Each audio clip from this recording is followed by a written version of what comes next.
Untuk video pada kali ini, saya akan kongsikan bagaimanakah cara untuk set screener di trading apps Mumu untuk pasaran saham Malaysia. Okay.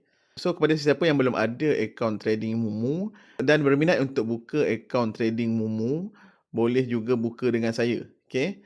Boleh klik link di bahagian description video atau boleh klik link di profile bio atau boleh komen di ruangan komen. So lepas buka akaun trading Mumu, boleh redeem reward dan juga akan dapat akses untuk menyertai grup Telegram, untuk perbincangan dan pembelajaran.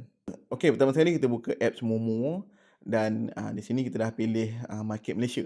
Okey. So di sini kita boleh nampak ada screener. So just klik pada screener and then dekat bawah ni kita klik create screener. Seterusnya add filter. So untuk contoh video ni saya kongsikan screener untuk technical, di mana kita screen counter yang di atas middle Bollinger dan juga RSI bullish. So pertama sekali kita pilih stop price, Kita ambil harga marhain lah. 20 sen sehingga RM1.50. Seterusnya persen change ataupun peratus kenaikan harga semasa. So kita boleh letak kenaikan 2%. So seterusnya oleh sebab kita nak buat screener technical, kita just pilih technical dan dekat MA ni letak price greater than MA20. Sebab apa? Sebab kita tahu MA20 adalah middle Bollinger. Seterusnya RSI.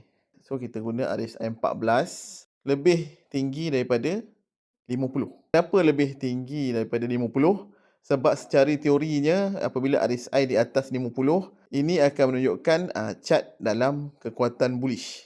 And then period kita boleh pilih time frame. Contoh screener ni kita guna time frame daily. Seterusnya kita klik done. Ini adalah counter yang dalam screener. So kita bolehlah klik satu persatu. Contoh Tok Glove. Ini adalah contoh chart Tok Glove. Then Inari. Malakoff. So kita boleh nampak lah semua chart pun dalam gerakan bullish.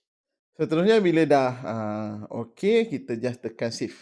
Nama screener, contoh sini kita letak BBRSI screener. Then tekan save. Dah siap kita punya screener. So bolehlah godek-godek screener yang ada, setting-setting yang ada dan seterusnya create screener anda sendiri. So terima kasih kerana menonton dan selamat berdagang.